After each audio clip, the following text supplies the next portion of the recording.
Dear students, now it is the time to start new chapter, triangles from class 10th mathematics. So here triangles is based on similarity concept. So we will discuss criteria of similarity here. जैसे हमने class 9th में criteria of congruency सीखा था, 10th में हमारा focus major focus रहेगा similarity of triangles पर. But before starting this one you should know congruency also, क्योंकि क्वेश्चंस में दोनों का इन्वॉल्वमेंट रह सकता है. कुछ क्वेश्चंस ऐसे भी हैं जिसमें आपको कॉन्ग्रुएंसी इस्तेमाल करके आंसर भी निकालने हैं. Then you have to use similarity concept. तो इसलिए आप लोग कॉन्ग्रुएंसी के सिमिलैरिटी के साथ साथ कॉन्ग्रुएंसी भी ज़रूर पढ़ लीजिएगा ताकि आपको कोई प्रॉब्लम ना हो. So before watching this video don't forget to watch congruency based video जिसमें आपको कॉन्ग्रुएंसी रूल बताए गए हैं. All basics have been covered. So for your help I will provide you link in the description box so that you can connect that video with this one. तो आप लोग उसे ज़रूर देखिएगा ताकि आपका स्टेप फर्स्ट कंप्लीट हो जाए. then you have to come to this step. So now in this chapter we will cover basic first. after that I will see question also. तो सब आपको देखना है. तो स्टार्ट करते हैं सबसे पहले बेसिक टॉपिक सिमिलर फिगर्स से. सिमिलर फिगर्स होते क्या हैं? देखिए, those figures are set to be similar जो देखने में एक जैसे हो, यानी जिनकी शेप बराबर हो ना. साइज वेरी कर सकता है. जैसे अगर for example I draw a circle here, this one and this one. आपसे पूछूं what type of figure they are, आप कहेंगे देखने में बिल्कुल सेम लग रहा है ना, सिमिलर लग रहा है. देखिए शेप तो सेम है, साइज़ वेरी कर सकता है, लेकिन सिमिलैरिटी के लिए तो कंडीशन रहेगी कि उसकी शेप सेम रहे, साइज़ वेरी कर सकता है, तो वो सिमिलर फिगर होती है. सो जैसे कि हम कह सकते हैं square, this one and this one both are similar to each other. एक जैसे हैं, बस साइज़ का डिफरेंस है ना. अगर मैं आपसे कहूँ this triangle and this circle, are the similar figure? No, because they have different shape and different size. तो साइज़ का तो मैटर हम लेते ही नहीं है सिमिलर फिगर्स में. हम सिर्फ क्या देखते हैं, उसकी शेप देखते हैं ना. अगर शेप सेम है तो जाहिर सी बात है figure will be similar, otherwise not. अगर साइज़ बराबर भी हो जाए लेकिन शेप अलग है तो वो हमारे लिए यूज़फुल नहीं है. हमें उसकी शेप पर फोकस रखना है. ठीक है. अगर हम बात करें कॉन्ग्रुएंसी की, तो कॉन्ग्रुएंसी में क्या होता था, एग्जैक्टली सेम शेप दूसरे को कवर करती थी. यानी दो फिगर्स कॉन्ग्रुएंट तब होती थी जब वो एग्जैक्टली सेम हो, यानी उसका शेप भी सेम हो, साइज़ भी सेम हो. तो कॉन्ग्रुएंसी का साइन ऐसे होता था, equal to and this sign, curve sign. So इसका मीनिंग ये होता था कि फिगर की शेप बिल्कुल, देखिए ये हमारा सिमिलैरिटी, फिगर बिल्कुल सिमिलर है, और इक्वलिटी मीन्स साइज़ भी बराबर है. सो कॉन्ग्रुएंसी के लिए we have already used shape and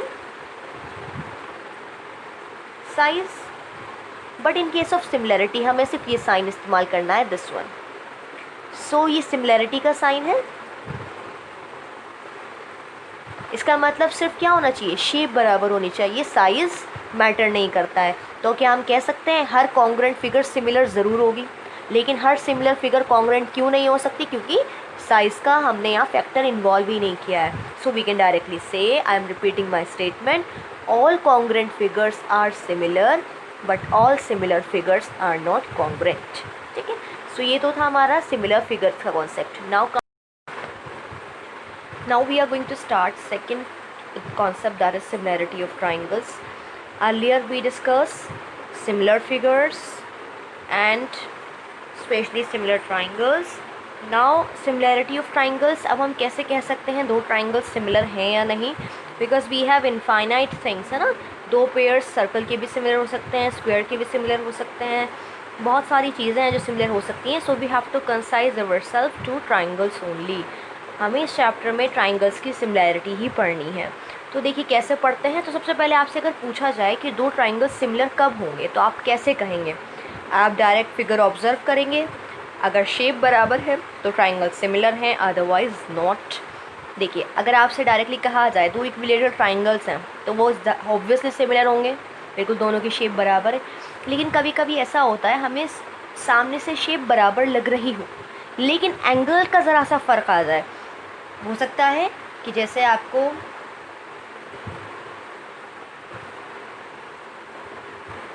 ये ट्राइंगल देखने में सिमिलर लग रहे हो ना, लेकिन यहाँ एंगल में वेरिएशन ज़्यादा है। देखो यहाँ हो सकता है एंगल की वैल्यू बड़ी हो और यहाँ वैल्यू छोटी हो, थोड़ा बहुत फ़र्क हो कि अगर आप इसका इंक्लिनेशन देखें तो इसका कम है और इसका थोड़ा नीचे को है।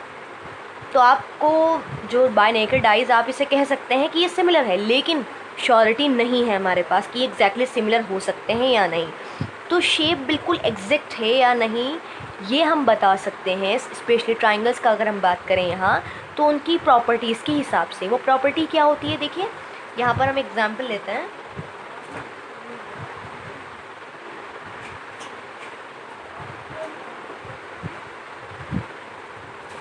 I have triangle ABC and PQR, ठीक है।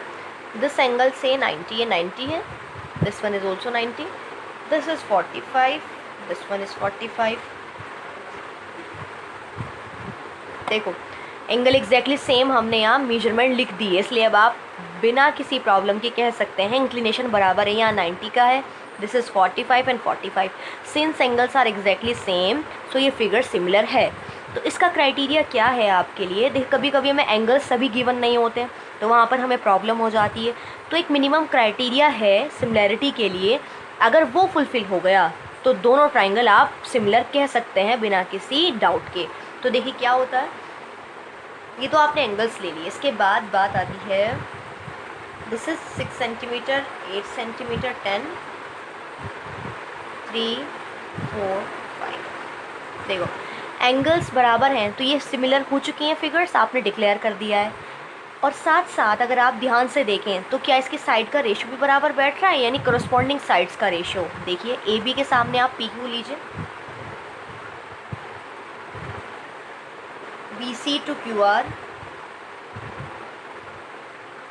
and AC to PR. What is the length of AB? 6/3, BC 10/5, AC 8/4. What is the answer? 2, 2, 2. Everywhere ratio is same, यानी जब भी दो ट्राइंगल सिमिलर होंगे तो उनकी साइड का रेशियो हमेशा बराबर होना ही होना है। So this is the criteria, यानी आपकी दो चीज़ें इंपॉर्टेंट हैं सिमिलर फिगर होने के लिए, स्पेशली सिमिलर ट्राइंगल होने के लिए ना। क्या है, एक तो दोनों ट्राइंगल का करस्पॉन्डिंग साइड का रेशियो बराबर हो, दूसरा है दोनों के करस्पॉन्डिंग एंगल्स बराबर हो। तो आप लोग याद रखेंगे, two triangles are said to be similar if, पहली चीज़ क्या बराबर होनी चाहिए, देयर करस्पॉन्डिंग एंगल्स। देखिए 90 90 है, B is corresponding to Q and C is corresponding to R। Corresponding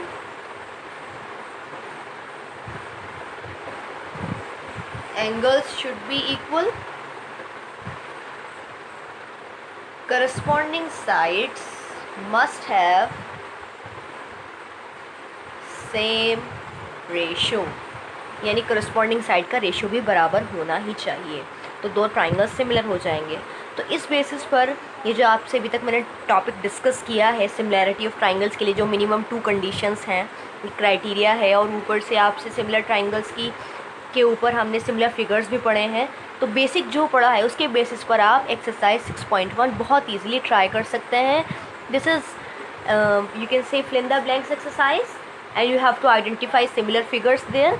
तो आप लोग वो ट्राई कीजिएगा, जो भी प्रॉब्लम आए आप डिस्कस कर सकते हैं। अब हम आते हैं मेन टॉपिक पर इस चैप्टर के। देखिए सभी जगह ये पॉसिबल नहीं कि मैं साइड्स का रेशियो ही निकालूँ, तीनों साइड का अलग अलग रेशियो निकालूँ, फिर तीनों एंगल्स को अलग अलग इक्वल दिखाऊँ, so it will take too much time.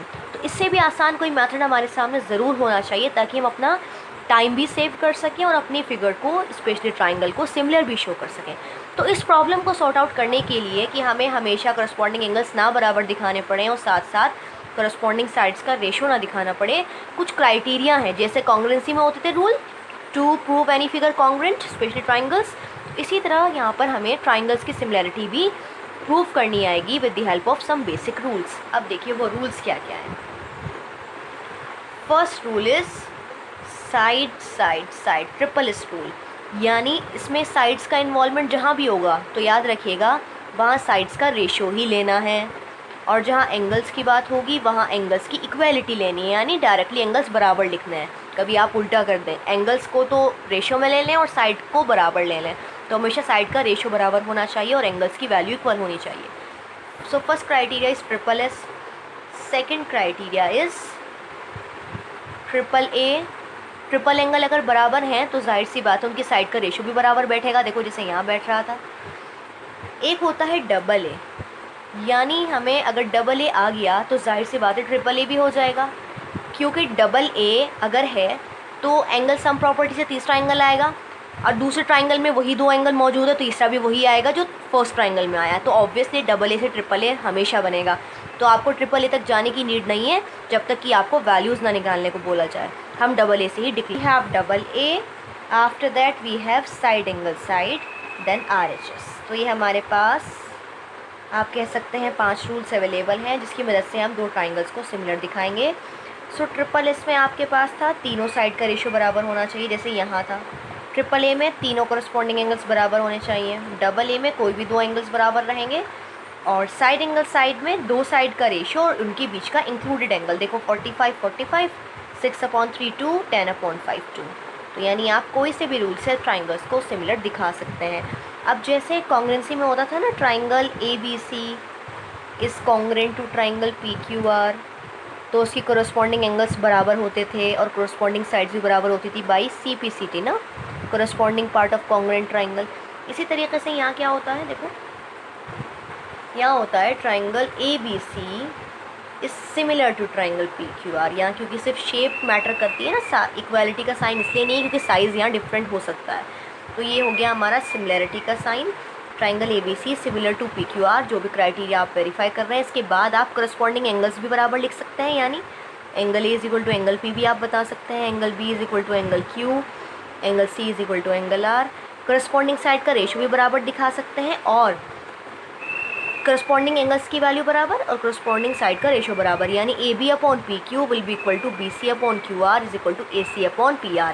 और कौन से प्रॉपर्टी के तहत ये बराबर होंगे, जैसे यहाँ CPCT होता था, यहाँ हो जाएगा CPST, corresponding part of similar triangles. तो इस चीज़ का आप ध्यान रखिएगा। तो इस बेसिस पर हम लोग ये एक्सरसाइज जो भी गिवन है हमारी क्राइटेरिया रूल पर उसे ट्राई कर सकते हैं। That is exercise 6.3, I think वो 6.3 है। तो उससे पहले हमें 6.2 भी करनी है। 1 आप लोग करेंगे on the basis of basic concepts, वो आप इजीली कर लेंगे।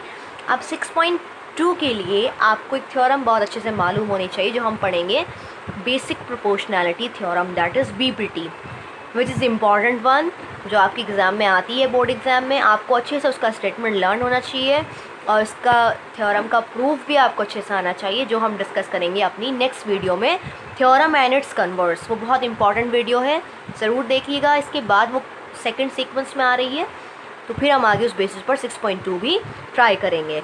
सो don't forget to watch that video and revise this one, and if you have any problem or doubt you can discuss with us. Thank you.